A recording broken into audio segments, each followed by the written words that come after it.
Let me lay on you what libertarianism is to me. Once again, I'm speaking for myself, which is about as libertarian as you can get. I do not believe I know what's best for other people. I also don't believe that other people know what's best for other people. I can barely make decisions for myself. I do my best to make decisions for my family.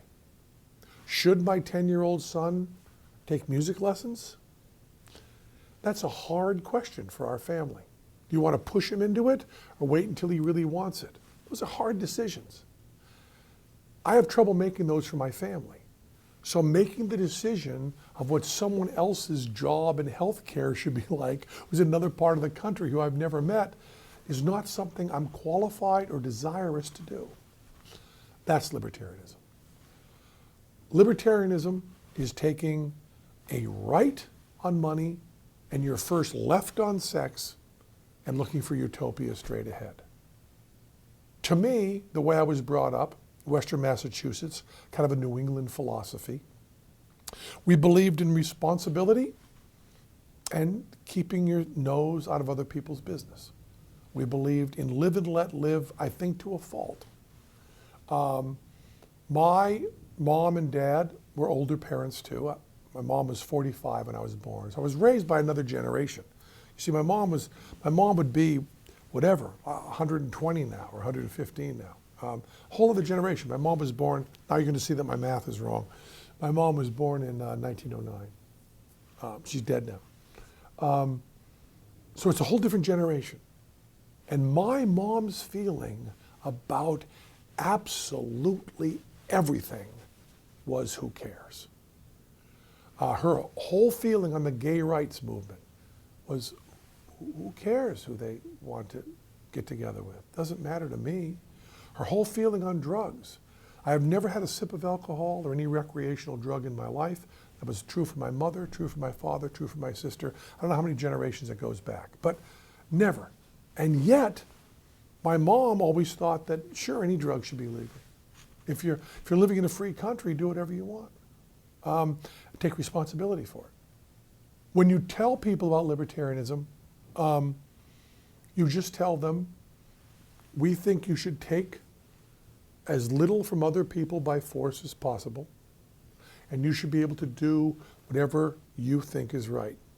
Now, that's a pretty heavy thing I'm saying, because I'm saying that if there's an 18-year-old girl who is the greatest math whiz that we have in this country, let's say she's the smartest person at math we have anywhere, and let's say we give her a full scholarship to go to whatever school she wants to go to, Stanford, MIT, wherever she wants to go. And she decides she wants to work at McDonald's and get pregnant at the age of 19. That's her decision. Jim Morrison, did he have a worse life because he did an awful lot of drugs and died at 28? I don't know. I've already lived a lot longer than Jim Morrison, but were his choices worse than mine? I don't know. I know I would not have liked to have lived like Jim Morrison, although I'd like to look that good in leather pants. But Kurt Cobain, did I want to live like that? No, not even slightly. Prince, I don't want to live like that. But they probably don't want to live like me either. Libertarianism is the strongest sense of, please do what you want, try not to hurt me. Our government has a monopoly on force. Have a monopoly on force. The government is the only organization that is supposed to be able to use force. The government is supposed to be a government of us. Which means, in my thinking, my morality, the government should only use force for things I'm willing to use force for. The government are the only ones that are allowed to use guns to hurt another person or threaten another person legally. So the question becomes, what would I use a gun to do?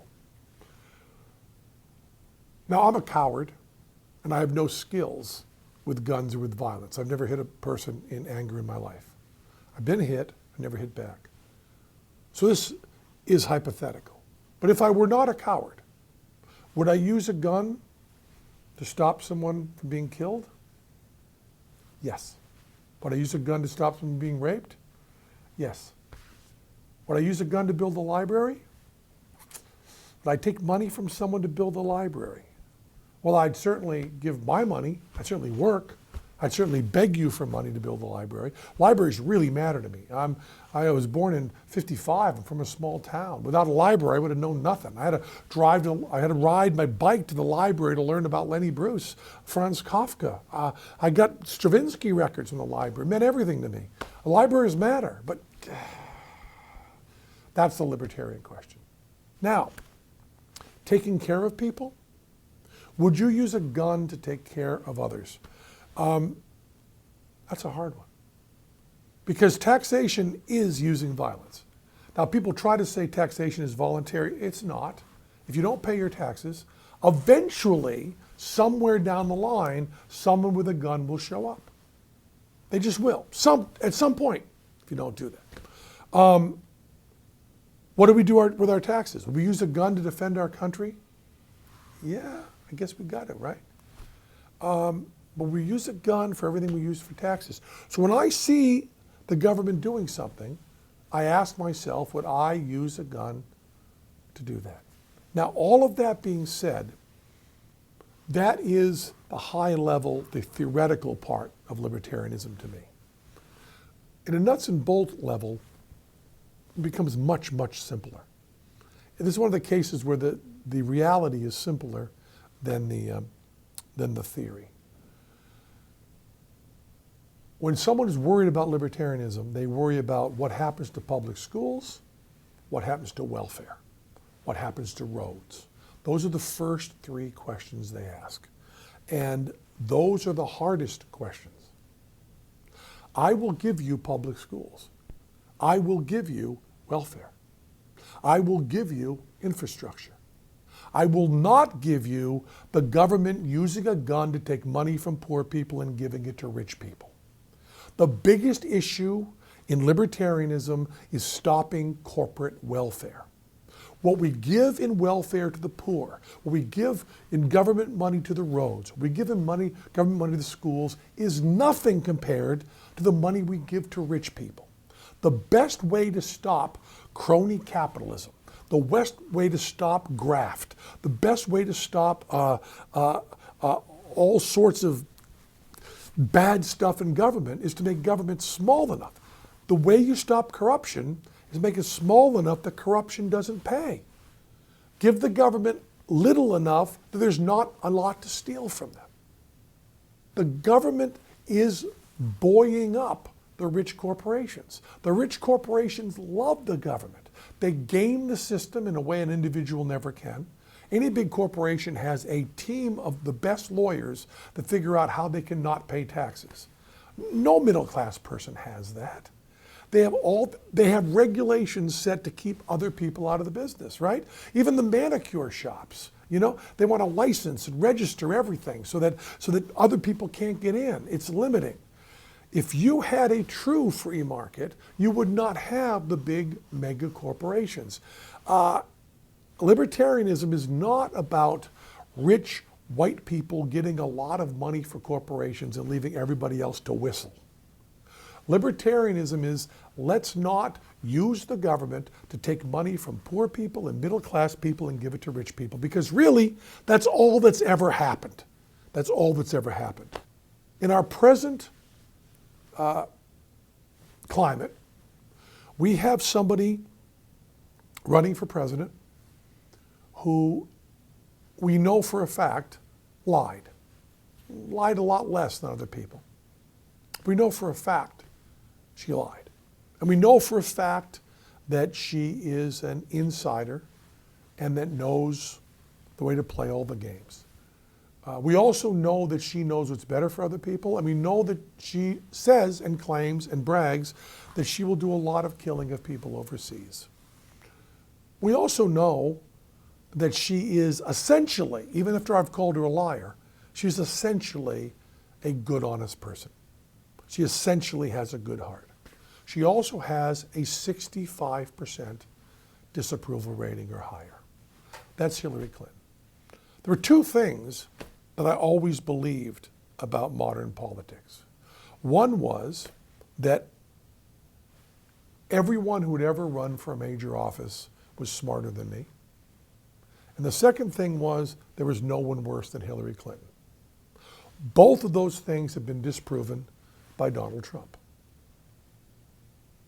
Donald Trump, all the good qualities I mentioned about Hillary Clinton, Donald Trump does not share. He's not skilled. He does not have, as far as I can tell, any compassion. And he does not have very much knowledge. He does have a weird kind of charisma that I cannot understand myself. It doesn't seem to work on me. But certainly it's demonstrative that he has charisma that works for some people. And he's willing to give easy answers. And being willing to give easy answers, which in his case aren't answers, they're just, I will fix it. We got this problem, I'll fix it. Well, no, you don't get to say that. You have to demonstrate how you're doing it. But both Hillary Clinton and Donald Trump are very interested in getting a lot of power for themselves. I believe Hillary Clinton wants that power because she thinks she knows what's best for other people. Let's refer back to me saying, I don't know what's best for other people. I also don't think she does either, but she believes that. And I believe her heart's in the right place. I don't think Donald Trump knows there are other people to be concerned about. I don't think he even knows that. You got those two, and neither one of them, this is not fair to Hillary Clinton. Donald Trump is giving no theoretical policy ideas for how government should run. Hillary Clinton is not giving enough for my taste. Here's the debate I want to see. Not even a debate, conversation, public conversation, in front of as much of America as wants to watch it. Bernie Sanders, Gary Johnson, both paragons, both virtuous, both honest, both smart, both concerned about other people, both with experience in government. And I want to hear Bernie Sanders say, you know, a lot of people in this country have trouble taking care of themselves. We need a strong infrastructure for business to thrive. We need to protect our country, to protect the people around us. We need a big, strong government with a good, solid safety net that can take care of people and treat them with compassion and make better choices than some individuals will make. We need a government where more qualified people can take care of those that aren't, and where we can keep corporations at bay, and where we can keep some money out of politics. That's what we need. And here are some examples of how we can get there from where we are. Here are the checks and balances we want to put in place on corporations. Here's what we want to do with campaign finance. Here's what we want to do with schools. Here's some of my ideas. But I want Gary Johnson to say, you know, all those things are problems. But I think that maybe a little more freedom, as opposed to a little more control from the government, might give us a lot of that. I want individuals to have a little more money in their pockets and use that for charity and use that for building. And I think instead of putting up tariffs to keep foreign businesses out, we can actually make America more competitive, less taxes, and let them have more power that way and be more successful. There'll be more money all over the place. We can take care of people. I think that'll work pretty well. And while we're at it, we'll stop the corporations by not having a big government that flows money to them. And then Bernie Sanders says back, you know, that sounds really good, Gary. It really does. But there are some people who just plain are going to be left out. They're not going to make it. They're just not going to make it in your dog-eat-dog free market economy. You're just going to be willing to throw them away? And then Gary says, you know, maybe a subsistence amount of money for everybody. Maybe just get paid. Just give them that money. Because you know, compared to what we're paying for food stamps and all of that stuff, just writing them a check is much easier. So maybe we can do that. And Bernie says, you know what you're saying about keeping businesses over here kind of makes sense. Gary, maybe we can do a few less tariffs and a little lower taxes to help our corporations, and maybe that'll help a little bit. And they go back and forth. And they come up with an impasse where they don't agree. And then the American people say, you know, let's try it Bernie's way for a while. Let's give it 4 years of Bernie. Because it seems like he's got some ideas. Let's go 4 years with Bernie. You know, Gary, you're a good guy. You thought about this really hard, and you made a really good case, and we know you're a good guy. We like you, we trust you, but we're going with Bernie now. And we try that for a while. And as Bernie's doing this, there's other people in the government that go, what about this? And he pulls back on this, and he adjusts, and he does that. And then he comes, 4 years go by, and the country goes, let's hear that debate again. Maybe it's someone else in place, but whatever. They do the debate again, and they go, you know, we tried. We don't really feel your Bern. Now feel my Johnson. We'll have Gary Johnson take over for 4 years, see how that goes. And you go back and forth. And you have a discussion of what we want to do as a country between two good, honest, hard-thinking human beings. And please, let's get one of them to be a woman by the next time we do this, please. And let's get someone to be of color, please. Let's just do that. We've got plenty of people on both sides that aren't just white guys. But for right now, my example, Bernie and Gary, and we go back and forth like that. Why aren't we doing that?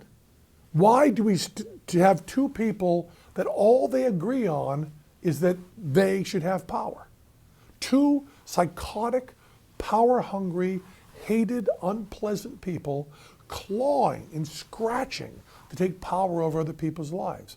Why not two people who are actually having a discussion about what direction our country should go in? And by the way, we're never going to go all the way Bernie. We're never going to go all the way Gary. But that's the discussion we have, and let that go. So that is what I think about modern politics, and that's what I think about libertarianism. Yeah, maybe someday in the future we should go to anarcho-capitalism. Maybe someday in the future we should go to full-out socialism. But for right now, can we just do what every motherfucking American believes, which is stop giving so much money to the corporations, let the people have more control, let them smoke dope, let them put what they want into their bodies, let them have sex with whoever they want as long as there's consent, and let them do that in every state, let them love who they want and enjoy life the way they want. Life, liberty, and the pursuit of happiness. Is that a nut position?